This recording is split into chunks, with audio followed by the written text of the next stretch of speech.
Assalamualaikum warahmatullahi wabarakatuh. A'udzu billahi minasyaitonir rajim. Bismillahirrahmanirrahim. Alhamdulillahirabbil alamin wa bihi nasta'inu ala umuri dunya waddin wa ala alihi wa sahbihi azmain. Amma ba'du. A'udzu billahi minasyaitonir rajim. Bismillahirrahmanirrahim. Subhanallazi asra bi abdihi lailam minal masjidil haram ilal masjidil aqsal lazi barakna haulahu min ayatina innahu huwas samiul basir.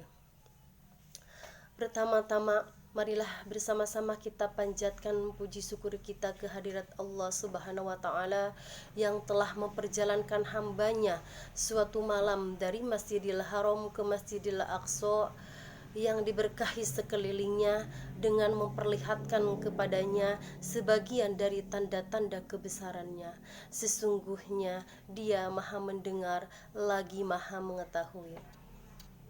Salawat dan salam marilah kita curah limpahkan kepada putra padang pasir, penghulu para nabi dan rasul, yakni Habibana wa Nabiyana wa Maulana Muhammad sallallahu alaihi wasallam, kepada keluarganya, sahabatnya, para tabi'in tabi'atnya, dan semoga sampailah kepada kita selaku umatnya yang insya Allah taat atas segala ajarannya.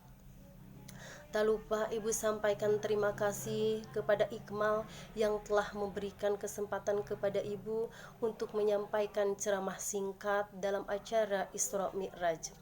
Insya Allah Ibu akan mengangkat tema tentang hikmah di balik peristiwa Isra Mi'raj Nabi Muhammad SAW.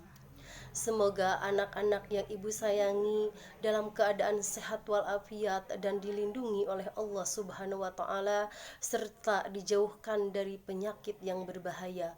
Amin amin ya rabbal alamin.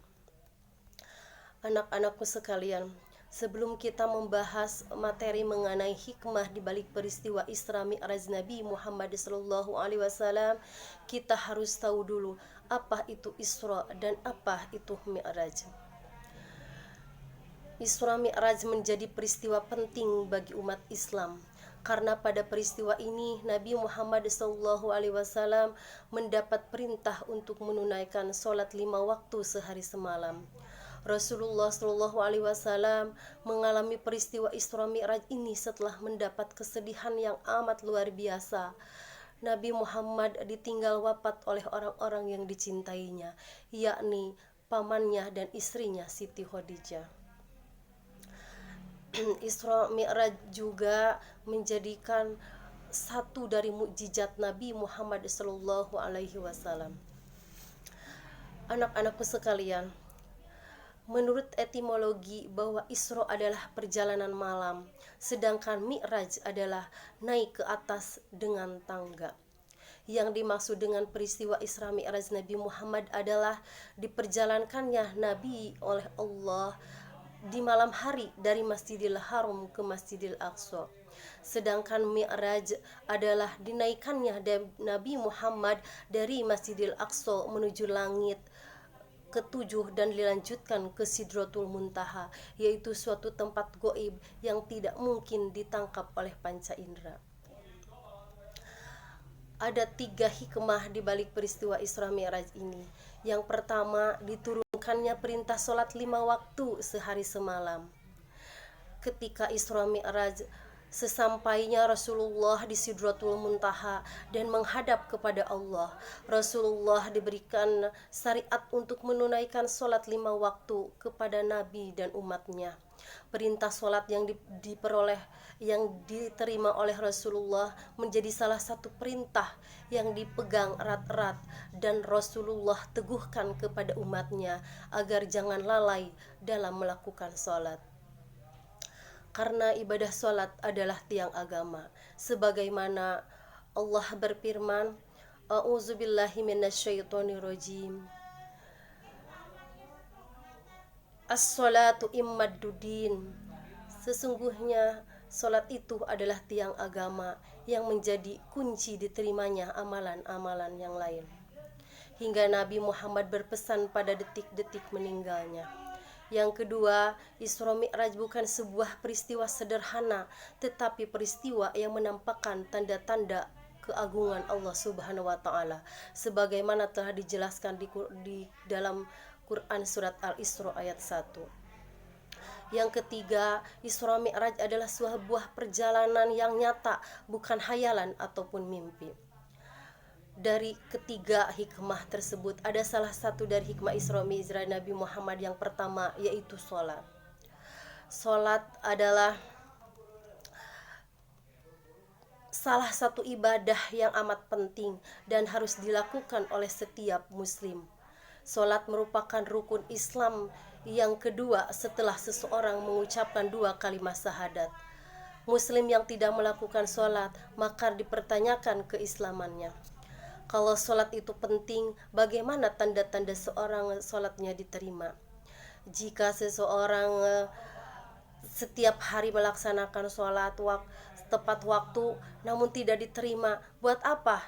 Lalu bagaimana tanda-tanda sholat orang yang diterima menurut Islam? Ayat Al-Quran menegaskan bahwa salat dapat mencegah dari perbuatan keji dan mungkar. Allah berfirman, "Inna sholata tanha anil fahsya'i wal munkar." Ini adalah ayat yang menjelaskan dalil diterimanya sholat. Bagaimana seseorang yang sholatnya diterima, perilakunya baik, tidak mau melakukan hal-hal yang keji dan juga kemungkaran. Melakukan hal-hal keji, misalnya mengejek teman, menghina orang miskin, atau misalnya menyiksa binatang tanpa rasa salah. Seorang yang sholatnya diterima juga akan menjauhkan perbuatan kemungkaran. Para ulama tafsir juga menyebutkan kemungkaran adalah hal-hal yang berbau maksiat, seperti berkata kotor, meninggalkan kewajiban agama, memandang lawan jenis dengan nafsu, dan lain-lain. Pada dasarnya, setiap orang bisa membedakan mana perbuatan baik dan mana perbuatan keji atau mungkar. Perbuatan yang dirasa oleh hati sebagai sesuatu yang buruk, maka itu perbuatan keji atau mungkar. Sebaliknya, yang dirasa hati baik, maka adalah perbuatan baik. Jadi bagaimana? Apakah sholat kalian sudah merasa diterima atau belum? Kalau belum, kita bisa introspeksi diri dengan menjauhi hal-hal yang mungkar dan keji. Dengan begitu, sholat kita akan dihitung sebagai amalan yang sempurna. Para ulama juga memberikan saran penting agar salat kita diterima dan berefek pada perilaku, mencegah perbuatan keji dan mungkar, yaitu sholatnya dengan khusyuk, mengusahakan mengerti makna bacaan yang kita baca, memahami rukun sholat, memahami syarat sholat, sunnah sholat, dan lain sebagainya. Maka apabila sholat kita sudah benar, insya Allah sholat kita diterima oleh Allah Subhanahu wa ta'ala. Demikian pembicaraan ibu kali ini, mudah-mudahan bermanfaat untuk kita semua. Wabillahi taufiq wal hidayah. Wassalamualaikum warahmatullahi wabarakatuh.